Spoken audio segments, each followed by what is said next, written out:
जी नाज़रीन, हींअर असां सेवन शरीफ़ जे भरिसां पंजतन जे बाग में बीठा आहियूं, जिते कुदरती हिकिड़ो चश्मो बि आहे ऐं हिकिड़ो खूह बि सॾियो हूंदो आहे।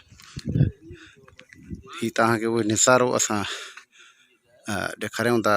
सेवन शरीफ़ जे भरिसां पंजतन जो बाग सॾियो वेंदो आहे ऐं हुनजो असां तव्हांखे निज़ारो ॾेखारियूं था, दीदार बि करायूं था, जिते हिकिड़ी कुदरती हिकिड़ी जेको आहे कुदरती हिकिड़ो चश्मो आहे। ही अवाइली दौर खां जेको सदियुनि खां ही हलंदड़ आहे। ही मनसूब आहे पंजतन पाक जे नाले सां ऐं हिकिड़ो अहिड़ो चश्मो साॻियो वरी नेक शरीफ़ में बि आहे, हिते बि आहे।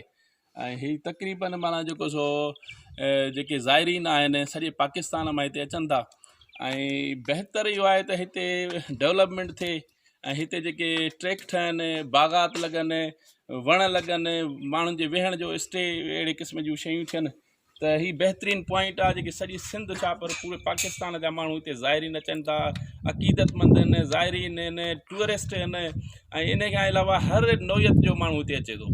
उहो हिते जे ईंदो त ॾाढो ज़बरदस्ती पाणीअ जो बि मंज़रु आहे, उहे जबल जो आहे, ॿियूं सभु शयूं आहिनि, उन्हनि मां लुत्फ़ अंदोज़ थी ऐं बहितरीनु माना जेको सो कुझु हिन चश्मे मां हिन में पाणी केसि ताईं थो वञे?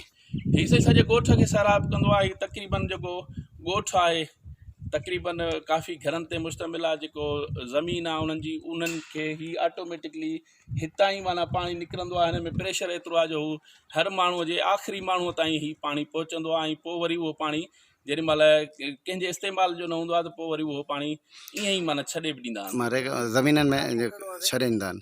जी जी, ज़मीनूं सभु हिन पाणीअ ते आबाद थींदियूं आहिनि। सॼी हिन ॻोठ जूं ज़मीनूं जेके आहिनि उहे तक़रीबन हिन ते थियूं आबाद थियनि। चश्मो कहिड़े नाले सां सुञातो वञे? हीउ पंजतन पाक जे नाले सां मनसूब आहे।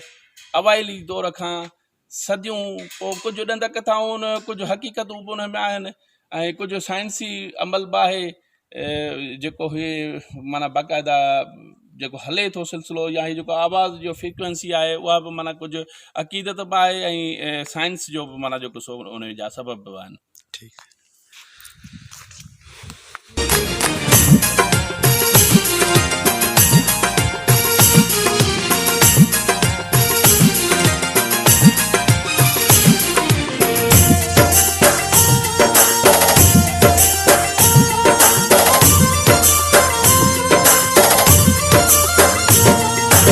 रहे सदा सिंध